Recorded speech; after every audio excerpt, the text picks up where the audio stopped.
ನಮಸ್ಕಾರ. 2026 ವಿವಿಧ ವೃತ್ತಿಪರ ಕೋರ್ಸುಗಳಿಗೆ ನಾವು CET ರ್ಯಾಂಕ್ ಆಧರಿಸಿ ನಾವು ಈಗಾಗಲೇ ಮಾಕ್ ರಿಸಲ್ಟ್ ಬಿಟ್ಟಿದ್ವಿ. ಸಾಕಷ್ಟು ವಿದ್ಯಾರ್ಥಿಗಳು ತಮ್ಮ ಒಂದು ಲಕ್ಕನ್ನು ಚೆಕ್ ಮಾಡ್ಕೊಂಡು ಯಾವುದು ಮಿಸ್ ಆಗಿತ್ತು ಮೇಲೆ ಕೆಳಗೆ ಕಾಲೇಜ್ ಮಾಡಿದ್ರಿ. ಈಗಾಗಲೇ ಪ್ರಾವಿಷನಲ್ ರಿಸಲ್ಟನ್ನು ಪಬ್ಲಿಷ್ ಮಾಡಿದ್ವಿ. ತಾವು ಯಾರಾದರೂ ಆಕ್ಷೇಪಣೆಗಳೇನಾದರೂ ಇದ್ದರೆ, ತಾಂತ್ರಿಕವಾಗಿ ಏನಾದರೂ ಸಮಸ್ಯೆ ಆಗಿದ್ದರೆ ಕೊಡಿ ಅಂತ ಹೇಳಿದ್ವಿ. ತಾವು ಕೊಟ್ಟಂಥದ್ದನ್ನು ಪರಿಶೀಲನೆ ಮಾಡಿದ್ದೀವಿ. ಅದರ ಆಧಾರದ ಮೇಲೆ ಈಗ ಅಂತಿಮ ಫಲಿತಾಂಶವನ್ನು ನಾವು ಪ್ರಕಟಿಸಿದ್ದೀವಿ.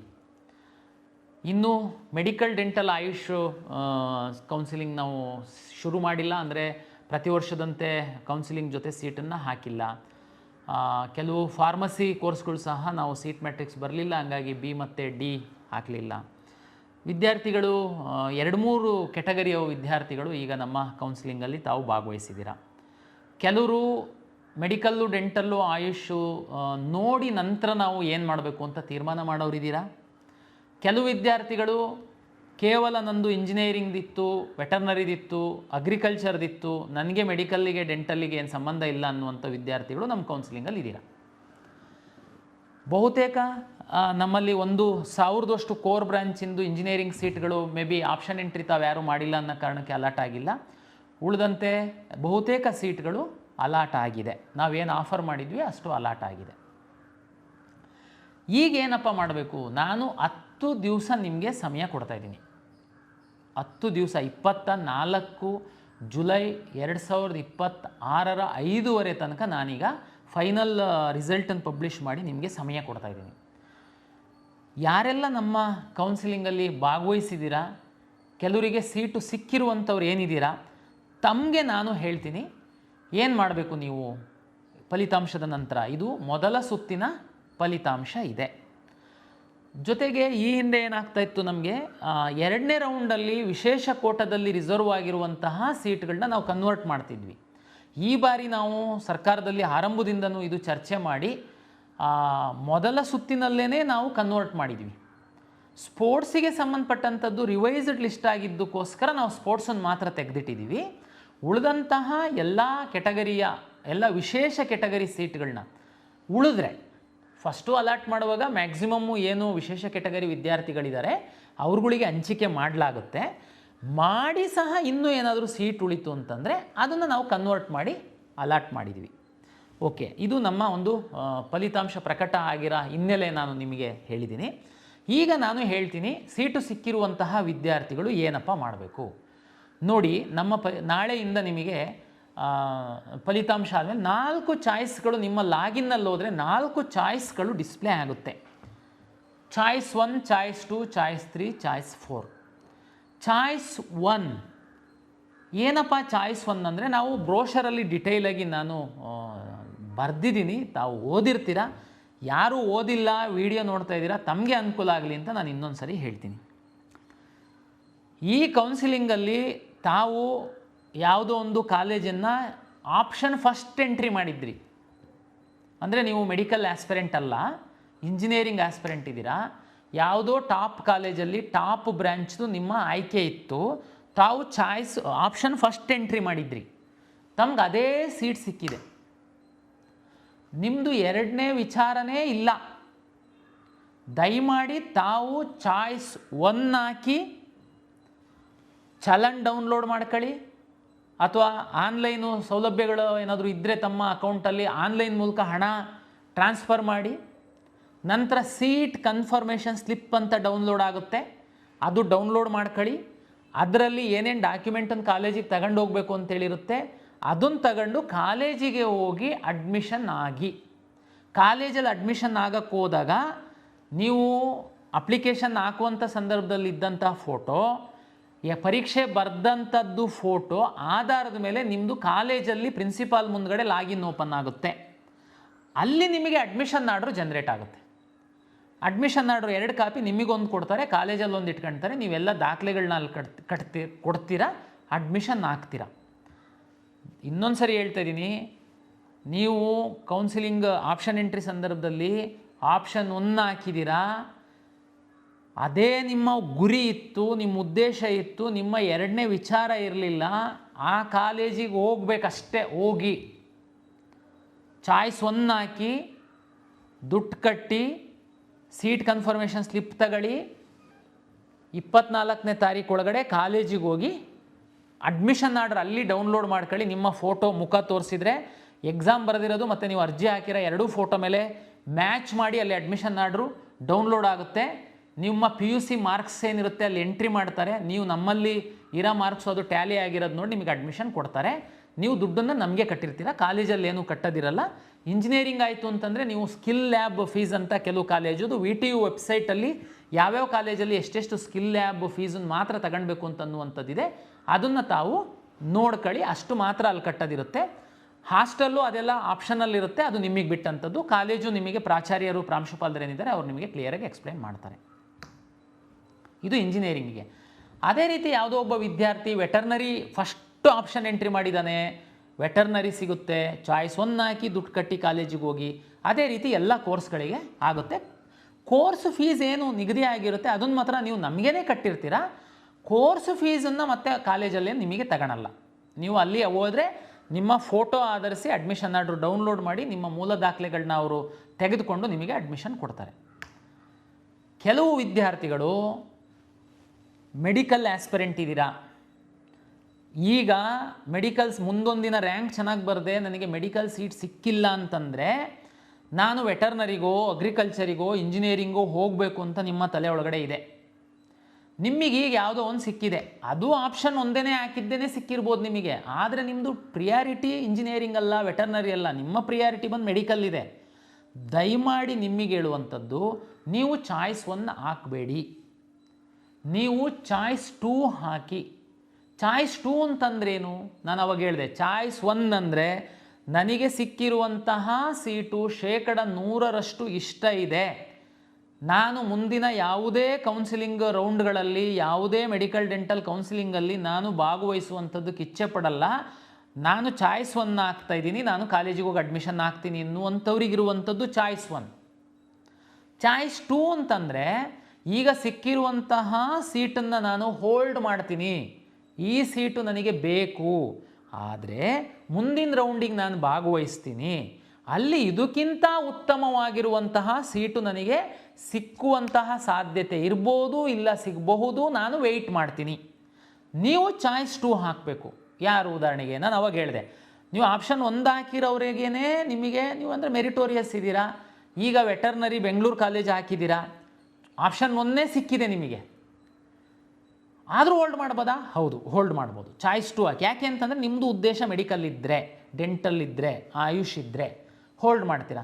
ಸರ್ ಹೆಂಗೆ ವರ್ಕ್ ಆಗುತ್ತೆ ನೆಕ್ಸ್ಟು ನೋಡಿ, ನೆಕ್ಸ್ಟ್ ರೌಂಡಲ್ಲಿ ನಾನು ಮೆಡಿಕಲ್ ಸೀಟು ಮ್ಯಾಟ್ರಿಕ್ಸನ್ನು ನಾನು ತಗೊಂಡಾಗ ಮೆಡಿಕಲ್ ಎಲ್ಲ ಕಾಲೇಜ್ಗಳನ್ನ ನೀವು ಚಾಯ್ಸ್ 2 ಹಾಕಿದರೆ ಆ ಸೀಟಂತೂ ನಿಮಗೆ ಕನ್ಫರ್ಮ್ ಇರುತ್ತೆ. ಅದಕ್ಕಿಂತ ಮೇಲ್ಗಡೆ ನೀವು ಯಾವುದೇ ಕಾಲೇಜ್ಗಳನ್ನು ಎಂಟ್ರಿ ಮಾಡುವಂಥದ್ದಕ್ಕೆ ಅವಕಾಶವನ್ನು ನಾವು ಕೊಡ್ತೀವಿ. ಆವಾಗ ಉದಾಹರಣೆಗೆ ಇದು ಆಪ್ಷನ್ 1 ಹಾಕಿದ್ದೂ ಮುಂದೆ ಬರುವಂಥವ್ರು, ಕೆಲವ್ರದ್ದು ಚಾಯ್ಸ್ 2 ಮತ್ತೂ ಯಾರು ಹಾಕಬೇಕು ಅಂತ ಹೇಳ್ತೀನಿ. ಉದಾಹರಣೆಗೆ ನಿಮಗೆ 100 ಆಪ್ಷನ್ ಎಂಟ್ರಿ ಮಾಡಿದ್ದೀರಾ ನಿಮ್ಮ ಫಸ್ಟ್ ರೌಂಡಲ್ಲಿ, ನಿಮಗೆ ಒಂದು 28ನೇ ಆಪ್ಷನ್ನಿನ ಕಾಲೇಜು ಸಿಕ್ಕಿದೆ. ನೀವು ಮೆಡಿಕಲ್ ಆಸ್ಪಿರೆಂಟ್ ಇರ್ಬೋದು, ಇಲ್ಲದೆ ಇರ್ಬೋದು, ಆದರೆ 28ನೇ ಸಿಕ್ಕಿದೆ. ಆ್ಯಕ್ಚುಲಿ ನಿಮ್ಮ ಒಂದು ಪ್ರಿಯಾರಿಟಿ ಏನಿದೆ, ಇನ್ನೂ 27 ಕಾಲೇಜುಗಳು ಮೇಲ್ಗಡೆ ಇದ್ದಾವೆ, ಅಂದರೆ ತುಂಬ ಒಳ್ಳೆ ಕಾಲೇಜು, ಅದು ಸಿಕ್ಕಿದ್ರೆ ಹೋಗಬೇಕು ಅನ್ನುವಂಥದ್ದು ಆ್ಯಕ್ಚುಲಿ ನಿಮ್ಮ ಆಸೆ. 28 ಸಿಕ್ಕಿಬಿಟ್ಟಿದೆ. ಸರ್ ನಾನು ಏನು ಮಾಡಬೇಕು? ಚಾಯ್ಸ್ 1 ಹಾಕಿ ಹೋಗ್ಬೇಕಾ? ನೋಡಿ, 28ನೇದು ಸಿಕ್ಕಿರುವಂಥದ್ದೇನೇ ನಿನಗೆ ತೃಪ್ತಿ ಇದೆ ಅಂತಂದರೆ ಚಾಯ್ಸ್ 1 ಹಾಕಿ ಹೋಗು. ನಿನ್ನ ಪ್ರಿಯಾರಿಟಿ ಚೆಕ್ ಮಾಡ್ತು ಅಂತಂದರೆ ನಿನಗೆ ಅದು ಖಂಡಿತ ಅದು ನಿನ್ನ ಮೊದಲ ಪ್ರಿಯಾರಿಟಿ ಏನಲ್ಲ, ಅದು 28ನೇ ಪ್ರಿಯಾರಿಟಿ. ಮೊದಲ ಇನ್ನೂ 27 ಪ್ರಿಯಾರಿಟಿಗಳಿದ್ದಾವೆ. ನನಗೆ ನಿಮಗೆ ರಿಕ್ವೆಸ್ಟ್ ಏನಂತಂದರೆ, ನೀವು ವೆಯ್ಟ್ ಮಾಡುವಂಥದ್ದು ಒಳ್ಳೆಯದು. ಅಂದರೆ ನೀವು ಸಹ ಚಾಯ್ಸ್ 2 ಹಾಕ್ಬೋದು. ಏನು ಚಾಯ್ಸ್ 2? 28ಕ್ಕೆ ನಿಮಗೆ ಸಿಕ್ಕಿರುವಂಥ ಕಾಲೇಜ್ ಏನಿದೆ ಅದು ನಿಮಗೆ ಫಿಕ್ಸ್. 28 ನಿಮಗೋಸ್ಕರ ರಿಸರ್ವ್ ಆಯಿತು. ಕೆಳಗಡೆ ಇರೋ ಎಲ್ಲ ನಿಮ್ಮ ಖಾತೆನಲ್ಲಿರುವಂಥದ್ದೆಲ್ಲ ಡಿಲೀಟ್ ಆಗಿ ಹೋಗುತ್ತೆ. 28 ನಿಮಗೆ ಹೋಲ್ಡ್ ಆಗಿದೆ. 1ರಿಂದ 27 ಮೇಲ್ಗಡೆ ಇರುವಂಥ ಬ್ರಾಂಚಸ್ಸು ಕಾಲೇಜಸ್ಸು ಇರುತ್ತೆ. ನೀವು ನೆಕ್ಸ್ಟು ಸೆಕೆಂಡ್ ರೌಂಡಿಗೆ ಬರ್ಬೋದು. ಸೆಕೆಂಡ್ ರೌಂಡಲ್ಲಿ 1ರಿಂದ 27 ಕಾಲೇಜ್ಗಳೇನಿದೆ ಅದನ್ನು ರೀಅರೇಂಜ್ ಮಾಡ್ಬೋದು, ಡಿಲೀಟ್ ಮಾಡ್ಬೋದು. ಒಂದು ವೇಳೆ ನಿಮಗೆ ಮೆಡಿಕಲ್ ರ್ಯಾಂಕ್ ಇತ್ತು ಅಂತಂದರೆ ಮೆಡಿಕಲ್ ಡೆಂಟಲ್ ಆಯುಷ್ ಸೀಟ್ಗಳನ್ನ ತಗೊಂಡು ಬಂದು ಅಲ್ಲಿ ಹಾಕ್ಬೋದು. ಫಾರ್ಮಾ ಡಿ ಮತ್ತು ಬಿ ಫಾರ್ಮಸಿಗೆ ಸಂಬಂಧಪಟ್ಟ ಸೀಟ್ ಮ್ಯಾಟ್ರಿಕ್ಸ್ ಯಾವುದಾದ್ರೂ ಬಂತು ಅಂದರೆ ಅದನ್ನು ತಗೊಂಡು ಬಂದು ಮೇಲ್ಗಡೆ ಹಾಕ್ಬೋದು. ಸೆಕೆಂಡ್ ರೌಂಡನ್ನು ನಾನು ರಿಸಲ್ಟನ್ನು ರನ್ ಮಾಡಿದಾಗ ನಿಮಗೆ 28 ಏನು ಸಿಕ್ಕಿದೆ ಅಲ್ವಾ ಸೀಟು, ಈಗ ಹೋಲ್ಡ್ ಮಾಡಿದ್ದೀರಾ ಫಸ್ಟ್ ರೌಂಡಲ್ಲಿ ಚಾಯ್ಸ್ 2 ಹಾಕಿ, ಆ ಸೀಟು ನಿಮಗೆ ಖಾತ್ರಿಯಾಗಿರುತ್ತೆ. ಸೆಕೆಂಡ್ ರೌಂಡಲ್ಲಿ ರಿಸಲ್ಟ್ ರನ್ ಮಾಡುವಂತಹ ಸಂದರ್ಭದಲ್ಲಿ ನೀವು 1ರಿಂದ 27 ಕಾಲೇಜಲ್ಲಿ ಕೆಲವು ಡಿಲೀಟ್ ಮಾಡಿರ್ಬೋದು, ಇಲ್ಲ ಹಾಗೇನೇ ಇಟ್ಟಿರ್ಬೋದು. ನೀವು ಮೆಡಿಕಲ್ ರ್ಯಾಂಕ್ ಇದ್ದರೆ ಮೆಡಿಕಲ್ಲು ತಂದು ಹಾಕಿರ್ಬೋದು, ನೀವು ಅವಾಗ ಇನ್ನೊಂದು 100 ತನಕನೂ ಬೇಕಾದರೆ ಮೇಲ್ಗಡೆ ಆಗಿರ್ಬೋದು. ಈಗ ನಿಮ್ಮ ರ್ಯಾಂಕು ನಿಮ್ಮ ಮೀಸಲಾತಿಗೆ ಸಂಬಂಧಪಟ್ಟಂತೆ ನೀವು ಮೇಲ್ಗಡೆ ಹೋಗಬಹುದು. ಮೇಲ್ಗಡೆ ಅಂದರೆ 28 ನೀವು ಹೋಲ್ಡ್ ಮಾಡಿರೋ ಸೀಟ್ಗಿಂತ ಮೇಲ್ಗಡೆ ನಿಮ್ಮ ಆಪ್ಷನ್ಗಳು ಏನು ಹಾಕಿರ್ತೀರಾ ಅಲ್ಲಿಗೆ ನೀವು ಶಿಫ್ಟ್ ಆಗುವಂತಹ ಸಾಧ್ಯತೆಗಳಿರುತ್ತೆ. ನಿಮ್ಮ ರ್ಯಾಂಕು ಚೆನ್ನಾಗಿದ್ದು ಅಲ್ಲಿ ಸೀಟ್ಗಳು ಅವೈಲಬಲ್ ಇತ್ತು ಅಂತಂದಾಗ ಆವಾಗ ಈ 28 ನೀವೇನು ಫಸ್ಟ್ ರೌಂಡಲ್ಲಿ ಹೋಲ್ಡ್ ಮಾಡಿದ್ರಿ ಅಲ್ವಾ, ಆ ಸೀಟು ಆಟೋಮೆಟಿಕ್ಕಾಗಿ ನಿಮ್ಮಿಂದ ಹೋಗಿ ಬೇರೆಯವರಿಗೆ ಅಲಾಟ್ ಆಗುತ್ತೆ. ಕಳೆದ ವರ್ಷ ನಾನು ವಿದ್ಯಾರ್ಥಿಗಳಿಗೆ ನೋಡಿದ್ದೀನಿ, ಹೋಲ್ಡ್ ಮಾಡಿದ್ದೀರಾ, ಆಮೇಲೆ ನೆಕ್ಸ್ಟು ಅದೇ ಸೀಟ್ ಕೆಲವರಿಗೆ ಸಿಕ್ಕಿದೆ, ಅದೇನು ಮಾಡಲಿಕ್ಕಾಗಲ್ಲ, ನಿಮ್ಮದು ಅಂದರೆ ಇಂಪ್ರೂವ್ ಆಗಿಲ್ಲ ಅಂತ. ಕೆಲವರಿಗೆ ಮೇಲ್ಗಡೆ ಸೀಟ್ ಸಿಕ್ಬಿಟ್ಟಿದೆ. ಆವಾಗ ನಮ್ಮ ಹತ್ರ ಬರೋದು, ಇಲ್ಲ ನನಗೆ ಅದು ಹಳೇದೇ ಸೀಟ್ ಬೇಕು, ಮೇಲ್ಗಡೆ ಸೀಟ್ ಚೆನ್ನಾಗಿಲ್ಲ. ಮೇಲ್ಗಡೆ ಸೀಟ್ ಚೆನ್ನಾಗಿಲ್ಲ ಅಂದರೆ ಹಾಕಿದ್ದವ್ರು ಯಾರು? ನೀವೇ ಹಾಕಿರ್ತೀರ. ಅದಕ್ಕೇ ನೀವು ಚೆನ್ನಾಗಿರೋದನ್ನು ಇಟ್ಕೊಳ್ಳೋದಕ್ಕೆ ಅವಕಾಶ ಇದೆ, ಚೆನ್ನಾಗಿಲ್ಲದನ್ನ ಡಿಲೀಟ್ ಮಾಡೋದಕ್ಕೆ ಅವಕಾಶ ಇದೆ, ಬೇಕಾದರೆ ತಾವು ಮಾಡಿ. ಆದರೆ ಸೆಕೆಂಡ್ ರೌಂಡಲ್ಲಿ ಒಂದು ವೇಳೆ ನಿಮ್ಮ ಲಾಗಿನ್ನಲ್ಲಿ ನೀವು ಹೋಲ್ಡ್ ಮಾಡಿರೋ ಸೀಟ್ಗಿಂತ ಮೇಲ್ಗಡೆ ಸೀಟ್ ಏನಾದರೂ ಸಿಕ್ಕಿದರೆ ಆಟೋಮೆಟಿಕ್ಕಾಗಿ ಈ ಸೀಟು ನಿಮ್ಮಿಂದ ತಪ್ಪಿ ಹೋಗುತ್ತೆ, ಬೇರೆಯವರಿಗೆ ಅಲರ್ಟ್ ಆಗುತ್ತೆ. ಫಲಿತಾಂಶ ಪ್ರಕಟ ಆದಮೇಲೆ ವಾಪಸ್ ಬಂದು ನನಗೆ ಆ ಸೀಟ್ ಬೇಕು ಅಂದರೆ ಸಿಗಲ್ಲ. ಇದು ಚಾಯ್ಸ್ 2ದವರಿಗೆ. ಚಾಯ್ಸ್ 2 ಏನು ಅಂತಂತ ಹೇಳಿದರೆ ಅರ್ಥ ಆಗಿದೆ. ಚಾಯ್ಸ್ 3 4 ಚಾಯ್ಸ್ ಅಂತ ಹೇಳಿದ್ದೀನಿ, 1 ಹೇಳಿದ್ದೀನಿ, 2 ಹೇಳಿದ್ದೀನಿ. ಚಾಯ್ಸ್ 3 ಅಂತಂದರೆ ನೀವು 100 ಆಪ್ಷನ್ ಎಂಟ್ರಿ ಮಾಡಿದ್ದೀರಾ, ಈಗ ನಿಮಗೆ 90ನೇದೊಂದು ಕಾಲೇಜ್ ಅಲಾಟ್ ಆಗಿದೆ. ಆ ಕಾಲೇಜ್ ನಿಮಗೆ ಇಷ್ಟ ಇಲ್ಲ, ಹೋಲ್ಡ್ ಮಾಡಿ ಇಟ್ಕೊಂಡು ನಾನು ಏನು ಮಾಡಬೇಕಾಗಿಲ್ಲ. ಯಾಕೆಂದರೆ ಹೋಲ್ಡ್ ಮಾಡಿರೋದು ಹೆಂಗಿರುತ್ತೆ ಅಂತಂದರೆ ನಿಮಗೆ ಮೇಲ್ಗಡೆ ಅಪ್ಗ್ರೇಡ್ ಆಗಿಲ್ಲ ಅಂತಂದರೆ ಅದು ಫಿಕ್ಸ್ ಆಗಿಬಿಡುತ್ತೆ. ನಿಮಗೆ ಸೆಕೆಂಡ್ ರೌಂಡಲ್ಲಿ ನೀವು ಹೋಗಲೇಬೇಕಾಗುತ್ತೆ ಕಾಲೇಜಿಗೆ. ಆದರೆ ಆ ಕಾಲೇಜೇ ನಿಮಗೆ ಇಷ್ಟ ಇಲ್ಲ, ನೀವು ಹಾಕ್ಬಿಟ್ಟಿದ್ರೆ ಅಲಾಟ್ ಆಗಿದೆ. ಅಂಥ ಸಂದರ್ಭದಲ್ಲಿ ನೀವು ಆವಾಗ ಚಾಯ್ಸ್ 2 ಹಾಕಿ ಹೋಲ್ಡ್ ಮಾಡಿದಾಗ ಏನಾಗುತ್ತೆ, ನಾನು ಅವಾಗ ಹೇಳಿದೆ ಅಲ್ಲ, 28ನೇ ಕಾಲೇಜ್ ಅಲಾಟ್ ಆಗಿದ್ದು ನೀವು ಅದನ್ನು ಹೋಲ್ಡ್ ಮಾಡಿದಾಗ 29ರಿಂದ ಇರೋದೆಲ್ಲ ನಿಮ್ಮ ಲಾಗಿನಿಂದ ಡಿಲೀಟ್ ಆಗಿ ಹೋಗ್ಬಿಡುತ್ತೆ. ಮೇಲಿಂದ ಇರುವಂಥದ್ದು ಮಾತ್ರ 27ರ ತನಕ ಇರುತ್ತೆ. ಬಟ್ ಚಾಯ್ಸ್ 3 ಹಾಕಿದರೆ ನನಗೆ ಹೇಳ್ದಂಗೆ 100 ಆಪ್ಷನ್ ಎಂಟ್ರಿ ಮಾಡಿದ್ದೀರಾ, ನಿಮಗೆ 98ನೇ ಕಾಲೇಜ್ ಅಲಾಟ್ ಆಗಿದೆ. ಈಗ ನೀವು ಅಕಸ್ಮಾತು 98ನೇ ಕಾಲೇಜು ತುಂಬ ಚೆನ್ನಾಗಿಲ್ಲ, ನಿಮಗೆ ಇಷ್ಟನೇ ಇಲ್ಲ, ಏನೋ ಹಾಕುವಾಗ ಹಾಕ್ಬಿಟ್ಟಿದೆ, ಸಿಕ್ಕಿದೆ, ನಾನು ಹೋಲ್ಡ್ ಮಾಡಿ ನಮ್ಮ ಗ್ರಾಚಾರಕ್ಕೆ ಏನಾದ್ರು ನೆಕ್ಸ್ಟ್ ರೌಂಡಲ್ಲಿ ಅದೇ ಸಿಕ್ಬಿಡ್ತು ಅಂತಂದರೆ ಕಷ್ಟ ಆಗುತ್ತೆ ಅಂತ ನಿಮ್ಮ ತಲೆ ಒಳಗಡೆ ಇದ್ದರೆ ಚಾಯ್ಸ್ 3 ಹಾಕಿ. ಚಾಯ್ಸ್ 3 ಅಂದರೆ ನಿಮಗೆ ಸಿಕ್ಕಿರುವಂತಹ 98ನೇ ಸೀರಿಯಲ್ ನಂಬರಿನ ಕಾಲೇಜು ನಿಮ್ಮ ಲಾಗಿನ್ನಿಂದ ಡಿಲೀಟ್ ಆಗಿ ಹೋಗುತ್ತೆ. 100 ಆಪ್ಷನ್ನಲ್ಲಿ 98 ಸಿಕ್ಕಿತ್ತು, ಚಾಯ್ಸ್ 3 ಹಾಕಿದ್ದೀರಾ, ಅದು ಡಿಲೀಟ್ ಆಗಿ ಹೋಗಿದೆ. ಇನ್ನು ನಿಮ್ಮ ಲಾಗಿನ್ ಒಳಗಡೆ 99 ಕಾಲೇಜು ಉಳಿಯುತ್ತೆ. ಸೆಕೆಂಡ್ ರೌಂಡಿಗೆ ಬಂದಾಗ ಈ 99 ಕಾಲೇಜಲ್ಲಿ ನೀವು ಮೇಲೆ ಕೆಳಗೆ ಮಾಡ್ಬೋದು, ಡಿಲೀಟ್ ಮಾಡ್ಬೋದು. ನಿಮ್ಮ ಮೆಡಿಕಲ್ ರ್ಯಾಂಕ್ ಇದ್ದರೆ ನೀಟ್ ರ್ಯಾಂಕ್ ಆಧರಿಸಿ ಅಲರ್ಟ್ ಮಾಡುವಂಥ ಸೀಟ್ಗಳನ್ನ ಸಹ ನೀವು ತಂದು ಹಾಕ್ಬೋದು. ಇದು ಚಾಯ್ಸ್ 3. ಚಾಯ್ಸ್ 4 ಅಂತ ಒಂದಿದೆ. ನೀವು ಒಂದು 100 ಆಪ್ಷನ್ ಎಂಟ್ರಿ ಮಾಡಿದ್ದೀರಾ, ನಿಮಗೆ ಯಾವುದೋ ಒಂದು 50-60 ಯಾವುದೋ ಒಂದು ಕಾಲೇಜ್ ಸಿಕ್ಕಿದೆ. ಆದರೆ ಈ ನಮ್ಮ ಕೌನ್ಸಿಲಿಂಗ್ ನಡೆಯುವ ಮಧ್ಯದಲ್ಲಿ ತಾವು ಲಾಂಗ್ ಟರ್ಮಿಗೆ ಹೋಗಿ ಕೂತಿದ್ದೀರಾ. ಈ ಕೌನ್ಸಿಲಿಂಗ್ ನಡೆಯುವ ಮಧ್ಯದಲ್ಲಿ ನಿಮ್ಮ ಮನೆಯವ್ರು ತಗೊಂಡು ನಿಮಗೆ ಮ್ಯಾನೇಜ್ಮೆಂಟಿಗೆ ಅಡ್ಮಿಷನ್ಸ್ ಮಾಡಿದ್ದಾರೆ. ನಮ್ಮ ಕೌನ್ಸಿಲಿಂಗ್ ನಿಮಗೆ ಅಗತ್ಯ ಇಲ್ಲ. ಚಾಯ್ಸ್ 4 ಅಂದರೆ ನಾನು ಕೌನ್ಸಿಲಿಂಗಿಂದ ಎಕ್ಸಿಟ್ ಆಗ್ತೀನಿ, ನಾನು ಮುಂದುವರ್ಸಲ್ಲ ಕೌನ್ಸಿಲಿಂಗು ಅಂತ ಚಾಯ್ಸ್ 4 ಹಾಕಿದರೆ ನೀವು ಹೊರಗಡೆ ಹೋಗ್ತೀರಾ. ಈಗ ನಾನು ಏನು ಸೀಟ್ ಅಲಾಟ್ ಮಾಡಿದ್ದೀನಿ ಎಲ್ಲ ಕೋರ್ಸ್ಗಳಲ್ಲಿ, ನಾನು 24ನೇ ತಾರೀಕು ಸಂಜೆ 5:30 ತನಕ ನೀವು ಈ ಎಲ್ಲ 1 ಹಾಕಿ ಅಥವಾ 2 ಹಾಕಿ 3 ಹಾಕಿ 4 ಹಾಕಿ ನಿಮ್ಮ ಮನೆಯವ್ರ ಜೊತೆ ಕೂತ್ಕೊಂಡು ಚರ್ಚೆ ಮಾಡಿ ನೀವು ಚಾಯ್ಸ್ ಹಾಕಿ ಅಂತ ನಾನು ಹೇಳ್ತಾ ಇದ್ದೀನಿ. ಕೆಲವು ವಿದ್ಯಾರ್ಥಿಗಳು ಯಾವುದೂ ಚಾಯ್ಸ್ ಹಾಕಲ್ಲ. ಅವರಿಗೆಲ್ಲರಿಗೆ ನಾವು ಆಟೋಮೆಟಿಕ್ಕಾಗಿ ಚಾಯ್ಸ್ 4 ಮಾಡ್ತೀವಿ, ಅವರೆಲ್ಲರನ್ನೂ ಹೊರಗಡೆ ಹಾಕ್ತೀವಿ. ಓಕೆ, ಇದು ಚಾಯ್ಸ್ 1, 2, 3, 4ಗೆ ಸಂಬಂಧಪಟ್ಟಂತೆ ಹಿಂದಿನ ಒಂದು ನಮ್ಮ ಅನುಭವದ ಮೇಲೆ ವಿದ್ಯಾರ್ಥಿಗಳ ಹಿತದೃಷ್ಟಿಯಿಂದ ಕೆಲವು ಬದಲಾವಣೆಗಳನ್ನು ನಾವು ಮಾಡಿದ್ದೀವಿ. ಈ ಚಾಯ್ಸಿಗೆ ಸಂಬಂಧಪಟ್ಟಂತೆ ಏನಾಗ್ತಿತ್ತು ಏನು ಮಾಡ್ತಿತ್ತು ಅಂತ ಸಂಕ್ಷಿಪ್ತವಾಗಿ ಹೇಳೋದಾದರೆ, ಕೆಲವು ವಿದ್ಯಾರ್ಥಿಗಳು ಏನು ಮಾಡ್ತೀರಾ, ಚಾಯ್ಸ್ 2 ಹಾಕ್ಬಿಡ್ತೀರಾ, ಲಾಕ್ ಆಗಿಬಿಡುತ್ತೆ. ಆಮೇಲೆ ಮನೆಯವ್ರ ಹತ್ರ ಫ್ರೆಂಡ್ಸ್ ಹತ್ರ ಮಾತಾಡುವಾಗ ಇಲ್ಲ ಇಲ್ಲ ಅದು ಚೆನ್ನಾಗಿದೆ ಕಾಲೇಜು, ಚಾಯ್ಸ್ 1 ಹಾಕೋಗಿ ಅಡ್ಮಿಷನ್ ಆಗಬೇಕು ಅಂತ ಆಗಲ್ಲ. ಸಬ್ಮಿಟ್ ಮಾಡಿದ ಮೇಲೆ ಚಾಯ್ಸ್ 3 ಹಾಕ್ತೀರಾ, ಆಮೇಲೆ ಯಾರೋ ಹೇಳ್ತಾರೆ ಅದು ಯಾಕೆ ಚಾಯ್ಸ್ 3 ಹಾಕಿದೆ, ಆ ಕಾಲೇಜ್ ಚೆನ್ನಾಗಿತ್ತು, ನೀನು ಹೋಲ್ಡ್ ಮಾಡಿ ಹೋಗಬೇಕಾಗಿತ್ತು, ನೀನು ಚಾಯ್ಸ್ 2 ಹಾಕಬೇಕಾಗಿತ್ತು ಅಂತ ಸಬ್ಮಿಟ್ ಮಾಡಿದರೆ ಆಗಲ್ಲ. ಚಾಯ್ಸ್ 4 ಹಾಕಿ ಎಕ್ಸಿಟ್ ಆಗಿರ್ತೀರಾ, ಆಮೇಲೆ ಮನಸ್ಸು ಚೇಂಜ್ ಆಗುತ್ತೆ, ಇಲ್ಲ ನಾನು ಕೌನ್ಸಿಲಿಂಗಲ್ಲಿ ಭಾಗವಹಿಸಬೇಕು, ಚಾಯ್ಸ್ 3ನೋ 2ನೋ ಹಾಕಬೇಕು ಅಂತ ಅನಿಸುತ್ತೆ. ಇದಕ್ಕೆ ಅವಕಾಶಗಳಿರಲಿಲ್ಲ. ಏನಾಗ್ತಿತ್ತು, ಒಂದು ಸರಿ ಲಾಕ್ ಹಾಕ್ತಿದ್ದಂಗೆ ಪ್ರತಿ ದಿವಸ 500ರಿಂದ 1000 ವಿದ್ಯಾರ್ಥಿಗಳಿಗೆ ಬರಲಿಕ್ಕೆ ಶುರು ಮಾಡ್ತಿದ್ರಿ. ನಮ್ಮದು ಸಿಸ್ಟಮೇ ಆ ರೀತಿ ಇರಲಿಲ್ಲ. ಒಂದು ಸರಿ ಲಾಕ್ ಮಾಡಿದ್ದೀರಾ, ನಿಮ್ಮ ಹಣೆ ಬರ ಹೋಗಿ ಅಂತ ನಮ್ಮವರು ಕಳಿಸ್ತಾಯಿದ್ರು. ಈ ಸರಿ ಚಾಯ್ಸ್ 1 ಹಾಕಿ, ಇವತ್ತು ಚಾಯ್ಸ್ 1 ಹಾಕ್ತೀರಾ, ಚಲನ್ ಡೌನ್ಲೋಡ್ ಮಾಡ್ತೀರಾ, ದುಡ್ಡು ಇನ್ನೂ ಕಟ್ಟಿಲ್ಲ, ಮನ್ಸು ಚೇಂಜ್ ಆಗುತ್ತೆ ನಿಮ್ಮದು. ಮತ್ತೆ ಲಾಗಿನ್ ಆಗಿ ಚಾಯ್ಸ್ 2 ಹಾಕಿ, ಚಾಯ್ಸ್ 2 ಹಾಕಿದ್ದೀರಾ, ಮನೇಲಿದ್ದೀರಾ. 2 ದಿನ ಆದಮೇಲೆ ನಿಮ್ಮ ಮನೇಲಿ ಹೇಳ್ತಾರೆ ಇಲ್ಲ ನೀನು ಕಾಲೇಜಿಗೆ ಹೋಗಿ ಅಡ್ಮಿಷನ್ ಆಗಿಬಿಡು, ಅದೇ ಚೆನ್ನಾಗಿದೆಯಂತೆ ಅಂತ. ಆದರೆ ಚಾಯ್ಸ್ 2 ಹಾಕ್ಬಿಟ್ಟಿದ್ದೀರಾ, ಅಂದರೆ ಹೋಲ್ಡ್ ಮಾಡಿ ನಾನು ನೆಕ್ಸ್ಟ್ ರೌಂಡಿಗೆ ಬರ್ತೀನಿ ಅಂತ ಹಾಕಿದ್ದೀರಾ. ಬಟ್ 2 ದಿನ ಆದಮೇಲೆ ನಿಮ್ಮ ಮನಸ್ಸು ಚೇಂಜ್ ಆಗುತ್ತೆ, ಇಲ್ಲ ನಾನು ಚಾಯ್ಸ್ 1 ಹಾಕಿ ಕಾಲೇಜಿಗೆ ಹೋಗ್ತೀನಿ ಅಂತ. ಮತ್ತೆ ಲಾಗಿನ್ ಆಗಿ ಚಾಯ್ಸ್ 1 ಹಾಕಿ ದುಡ್ಡು ಕಟ್ಟಿ ಕಾಲೇಜಿಗೆ ಹೋಗಿ.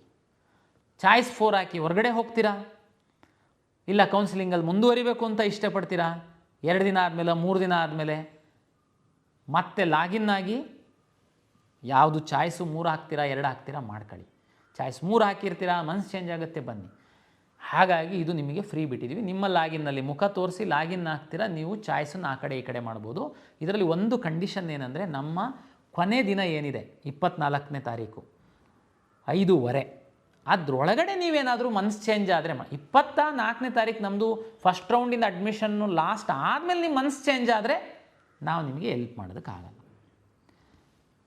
ದುಡ್ಡು ಕಟ್ಟಿ ಚಾಯ್ಸ್ 1 ಹಾಕ್ತೀರಾ, ಚಲನ್ ಡೌನ್ಲೋಡ್ ಮಾಡ್ಕೊಳ್ತೀರಾ, ದುಡ್ಡು ಕಟ್ತೀರಾ, ಆಮೇಲೆ ಮನಸ್ಸು ಚೇಂಜ್ ಆದರೂ ನಾನು ಹೆಲ್ಪ್ ಮಾಡೋಕ್ಕಾಗಲ್ಲ. ಚಾಯ್ಸ್ 1 ಹಾಕ್ತೀರಾ, ದುಡ್ಡು ಕಟ್ತೀರಾ, ಕಾಲೇಜಿಗೆ ಹೋಗಿ ಅಡ್ಮಿಷನ್ ಹಾಕ್ತೀರಾ, ಆಮೇಲೆ ನಿಮ್ಮ ಮನಸ್ಸು ಚೇಂಜ್ ಆದರೆ ನೀವು KEಗೆ ಬರಬೇಕು, ಅಧಿಕೃತವಾಗಿ ಫೈನ್ ಕಟ್ಟಬೇಕು, ಸೀಟ್ ಕ್ಯಾನ್ಸಲೇಷನ್ ಮಾಡ್ಕೊಳ್ಬೇಕು. ಇದು ಎಲ್ಲ ಪ್ರೊಸೀಜರು ನಮ್ಮ ಬ್ರೋಷರಲ್ಲಿದೆ, ದಯಮಾಡಿ ಓದಿ. ಇವರಿಗೆ ಮಾತ್ರ ನಾನು ಅನುಕೂಲ ಮಾಡಿಕೊಟ್ಟಿದ್ದೀನಿ. ಅಂದರೆ ನೀವು ಪದೇ ಪದೇ ನಮ್ಮ KE ಕಚೇರಿ ತನಕ ಬರಬೇಕು, ಅದು ಎಲ್ಲ ಹಲಿಬೇಕು, ಅರ್ಜಿ ಕೊಡಬೇಕು, ಅದು ಎಲ್ಲ ಆಗಬಾರ್ದು ಸಮಸ್ಯೆ ಅಂತ ನಾವು ಇದು ಮಾಡಿದ್ದೀವಿ. ನೀವು ಏನೇ ಡಿಸಿಷನ್ ತಗೊಳ್ಳುವಾಗ ಮತ್ತೆ ಮಾಡೋದಲ್ಲ, ಭಾಳ ವಿಚಾರ ಮಾಡಿ ನೀವು ಡಿಸಿಷನ್ ತಗೊಳ್ಳಿ. ಅಕಸ್ಮಾತು ಆದ್ರೂ ಕೆಲವೊಮ್ಮೆ ತಪ್ಪಾಗ್ತವೆ, ಹಂಗಾಗಿ ಲಾಸ್ಟ್ ಡೇಟ್ ತನಕ ನೀವು ಸರಿ ಮಾಡ್ಕೊಳ್ಳೋದಕ್ಕೆ ನಿಮ್ಮ ಲಾಗಿನ್ ಒಳಗಡೆ ಹೋಗಿ ನಾವು ಅವಕಾಶ ಕೊಟ್ಟಿದ್ದೀವಿ. ದಯಮಾಡಿ ಸೈಬರ್ ಸೆಂಟರ್ ಅವರಿಗೆ ನಿಮ್ಮ ಎಲ್ಲ ಅಸ್ತ್ರ ಕೊಟ್ಬಿಟ್ಟು ಚಾಯ್ಸ್ ಹಾಕೋಕ್ಕೆ ಬಿಡೋಕ್ಕೆ ಹೋಗಬೇಡಿ. ನೀವು ಸೈಬರ್ ಸೆಂಟ್ರ್ ಬಳಕೆ ಮಾಡ್ಕೊಳ್ಳಿ. ನೀವು ಅವ್ರ ಜೊತೆ ಕೂತ್ಕೊಂಡು ನಿಮ್ಮ ಮುಖ ತೋರಿಸಿ ಲಾಗಿನ್ ಓಪನ್ ಆಗಿ ಪೂರ್ತಿ ನಿಮ್ಮ ಪ್ರಕ್ರಿಯೆಯನ್ನು ಮುಗಿಸಿ ಲಾಗೌಟ್ ಆಗಿ ಹೊರಗಡೆ ಬನ್ನಿ. ನೀವು ಹೋಗ್ಬಿಟ್ಟು ಮುಖ ತೋರಿಸಿ ಲಾಗಿನ್ ಓಪನ್ ಮಾಡಿ ನೀನು ಚಾಯ್ಸ್ 1 ಹಾಕೋ 2 ಹಾಕು ಏನಾದರೂ ಹೇಳಿ ಹೋಗೋದು ಬೇಡ. ದಯಮಾಡಿ ಅದನ್ನು ತಾವು ಜೊತೆಲಿ ಇದ್ದು ಮಾಡಿ. ಸುಮ್ಮನೆ ಅದು ಮಿಸ್ಯೂಸ್ ಆಗುತ್ತೆ, ನಂತರ ನೀವು ಬಲಿಪಶುಗಳಾಗ್ತೀರ. ಹಾಗಾಗಿ ಇದು ಫಸ್ಟ್ ರೌಂಡ್ ಇದೆ, ನಂದು ವಿನಂತಿ. ಮೆಡಿಕಲ್ ಡೆಂಟಲ್ ಆಯುಷಿಗೆ ಹೋಗುವಂಥ ಅಭ್ಯರ್ಥಿಗಳು ಏನು ಫಸ್ಟ್ ರೌಂಡಲ್ಲಿ ಕಂಪಲ್ಸರಿ ಅಡ್ಮಿಷನ್ ಏನಿರಲ್ಲ, ಗಡಿಬಿಡಿನಲ್ಲಿ ಹೋಗಿ ಅಡ್ಮಿಷನ್ ಆಗಿ ಆಮೇಲೆ ಇಲ್ಲ ಸರ್ ನಾನು ಮೆಡಿಕಲ್ಲಿಗೆ ಹೋಗಬೇಕು ನನಗೆ ಅದೆಲ್ಲ ಮಾಡೋಕ್ಕೆ ಹೋಗಬೇಡಿ. ದಯಮಾಡಿ ನಮ್ಮ medical dental AYUSH NEET result ಇನ್ನೇನು ಸದ್ಯದಲ್ಲೇ ಬರುತ್ತೆ, ಸೀಟ್ ಮ್ಯಾಟ್ರಿಕ್ಸ್ ಬರುತ್ತೆ. ಸೆಕೆಂಡ್ ರೌಂಡಲ್ಲಿ ನಾವು ಅದನ್ನು ಸೇರಿಸಿ ನಾವು ಕೌನ್ಸಿಲಿಂಗ್ ಮಾಡೋದಕ್ಕೆ ಪ್ಲ್ಯಾನ್ ಮಾಡ್ಕೊಳ್ತಾ ಇದ್ದೀವಿ. ಒಂದು ವೇಳೆ ನೀಟ್ ರ್ಯಾಂಕ್ ಇದ್ದು ನಿಮ್ಮ ಆದ್ಯತೆ ನೀಟ್ ರ್ಯಾಂಕ್ ಆಧರಿಸಿ ಇತ್ತು ಅಂತಂದರೆ ದಯಮಾಡಿ ಅಡ್ಮಿಷನ್ ಆಗಬೇಡಿ. ಅಡ್ಮಿಷನ್ ಆಗಿ ಮತ್ತೆ ಬರೋದು ಎಲ್ಲ ನಮಗೆ ಗೊಂದಲ ಆಗುತ್ತೆ, ನಿಮಗೆ ಸಹ ಟೆನ್ಷನ್ ಆಗುತ್ತೆ. ಯಾಕೆಂದರೆ ಇದನ್ನು ನಾವು ಕಂಪಲ್ಸರಿ ನಿಮಗೆ ಹೇಳ್ತಾ ಇಲ್ಲ. ಅಂಥವರು ದಯಮಾಡಿ ಚಾಯ್ಸ್ 2 ಹಾಕ್ಕೊಂಡು ವೆಯ್ಟ್ ಮಾಡಿ, ಏನು ಸಮಸ್ಯೆ ಆಗಲ್ಲ ನಿಮಗೆ. ಯಾಕೆಂದರೆ ಈಗ ಸಿಕ್ಕಿರೋದು ಬೆಸ್ಟ್ ಆಫ್ ದಿ ಬೆಸ್ಟ್ ಇದೆ. ಯಾಕೆಂದರೆ ನಾವು ಆಲ್ರೆಡಿ ಡಿ ಕ್ಯಾಟಗರೈಸೇಷನ್ ಮಾಡಿರೋದ್ರಿಂದ ತುಂಬ ಸೀಟ್ಗಳು ನಿಮಗೆ ಸಿಕ್ಕಿರುತ್ತೆ. ಆದ್ರೂ ಆಮೇಲೆ ಇನ್ನೊಂದು ಉದಾಹರಣೆಗೆ ಸರ್ ನನಗೆ 4ನೇ ಆಪ್ಷನ್ ಸೀಟ್ ಸಿಕ್ಕಿದೆ ಸರ್, ಇನ್ನೊಂದು 3 ಜಂಪ್ ಆಗ್ಬೋದಾ, ನಾನು ಮೇಲೆ ಹೋಗ್ಬೋದಾ? ನನ್ನ ವೈಯಕ್ತಿಕವಾಗಿ ಹೇಳೋದಾದರೆ ನಿಮಗೆ ಆಗುವಂಥ ಸಾಧ್ಯತೆಯೇ ಜಾಸ್ತಿ ಇರುತ್ತೆ ಅಂತ ಹೇಳ್ತೀನಿ ನಾನು. ಯಾಕೆ ಅಂತ ಹೇಳ್ತೀನಿ, ಯಾಕೆಂದರೆ ಎಷ್ಟರ ಮಟ್ಟಕ್ಕೆ ಅನ್ನೋದು ಗೊತ್ತಿಲ್ಲ ನಾನು, ಬಟ್ ಅವಕಾಶಗಳು ಜಾಸ್ತಿ ಅಂತ ಅಷ್ಟೇ ಹೇಳ್ತೀನಿ ನಾನು. ಯಾಕೆಂದರೆ ನಿಮಗೇ ಗೊತ್ತಿದೆ, ನಮ್ಮ ರಾಜ್ಯದ ಮೆಡಿಕಲ್ ಡೆಂಟಲ್ ಆಯುಷ್ ವಿದ್ಯಾರ್ಥಿಗಳು ಸಹ ಈ ಕೌನ್ಸಿಲಿಂಗಲ್ಲಿ ಭಾಗವಹಿಸಿದ್ದಾರೆ. ಅವರೆಲ್ಲ ಒಂದೊಂದು ಟಾಪ್ ಕಾಲೇಜ್, ಮೆರಿಟೋರಿಯಸ್ ಸ್ಟೂಡೆಂಟ್ ಇದ್ದವರೆಲ್ಲ ಒಂದೊಂದು ಟಾಪ್ ಕಾಲೇಜಲ್ಲಿ ಸೀಟ್ ಇಟ್ಕೊಂಡಿದ್ದಾರೆ. ಅವರು ಮುಂದಿನ ಸುತ್ತಿನಲ್ಲಿ ಮೆಡಿಕಲ್ಲಿಗೆ ಹೋಗ್ತಿದ್ದಂಗೆ ಅವರು ಆ ಸೀಟನ್ನು ರಿಲೀಸ್ ಮಾಡ್ತಾರೆ. ಆ ಸೀಟು ಆಟೋಮೆಟಿಕ್ಕಾಗಿ ನಿಮ್ಗಳಿಗೆ ಅನುಕೂಲ ಆಗ್ತಾ ಹೋಗುತ್ತೆ, ನೀವು ಸ್ವಲ್ಪ ಸ್ವಲ್ಪ ಮೇಲ್ಗಡೆ ಹೋಗ್ತಾ ಹೋಗ್ತೀರಾ. ಅಂದರೆ ಇದು ನಿಮಗೆ ಸಹಾಯ ಆಗುತ್ತೆ. ಹಾಗಾಗಿ ನೀವು ಇದನ್ನೆಲ್ಲ ವಿಚಾರ ಮಾಡಿ ತಾವು ತೀರ್ಮಾನ ಮಾಡಿ, ತುಂಬ ಕ್ಲಾರಿಟಿ ಇದ್ದು ಕಾಲೇಜಿಗೆ ಹೋಗ್ತೀನಿ, ನಂದು ಇಷ್ಟನೇ ಅದಿತ್ತು, ಅದೇ ಕಾಲೇಜ್ ಸಿಕ್ಕಿದೆ, ದಯಮಾಡಿ ಹೋಗಿ ಅಡ್ಮಿಷನ್ ಆಗಿ. ಇದು 2026 ಕೌನ್ಸಿಲಿಂಗಿನ ಮೊದಲ ಸುತ್ತಿನ ಫಲಿತಾಂಶದ ನಂತರ ವಿದ್ಯಾರ್ಥಿಗಳು ಏನೆಲ್ಲ ಮಾಡಬೇಕು ಅಂತನ್ನುವಂಥದ್ದನ್ನು ನಾನು ಸಂಕ್ಷಿಪ್ತವಾಗಿ ನಿಮಗೆ ತಿಳಿಸ್ಕೊಟ್ಟಿದ್ದೀನಿ. ಹೆಚ್ಚಿನ ಮಾಹಿತಿ ಮತ್ತು ವಿವರ ಬೇಕು ಅಂತಂದರೆ KEA ವೆಬ್ಸೈಟಲ್ಲಿ ಬ್ರೋಷರ್ ಇದೆ, ದಯಮಾಡಿ ಫ್ರೀ ಇದ್ದಾಗ ಒಮ್ಮೆ ಓದಿ. ಅಲ್ಲಿ ಚಾಯ್ಸ್ಗಳದ್ದು ಪರಿಣಾಮಗಳೇನಿರುತ್ತೆ, ಚಾಯ್ಸ್ ಅಂದರೆ ಇನ್ನೂ ವಿವರವಾಗಿ ಕೊಟ್ಟಿದ್ದಾರೆ. ಬಹುತೇಕ ಇದರಿಂದ ನಿಮಗೆ ಸಹಾಯ ಆಗುತ್ತೆ ಅಂತ ಭಾವಿಸ್ತೀನಿ. ಯಾರು ಗಡಿಬಿಡಿ ಮಾಡಬೇಡಿ. ಯಾವುದೇ ಚಾಯ್ಸನ್ನು ಹಾಕುವಾಗ ದಯಮಾಡಿ ನೀವು ಮನೆಯವ್ರ ಜೊತೆ ಚರ್ಚೆ ಮಾಡಿ ಚಾಯ್ಸ್ ಹಾಕಿ, ನಂತರ ಅಲ್ಲಿ ಇಲ್ಲಿ ತೊಂದರೆಗೆ ಸಿಗಾಕೊಂಡು ಓಡಾಡಕ್ಕೆ ಹೋಗಬೇಡಿ ಅಂತೇಳಿ ವಿನಂತಿಯನ್ನು ಮಾಡ್ತೀನಿ. ಎಲ್ಲರಿಗೂ ಶುಭವಾಗಲಿ.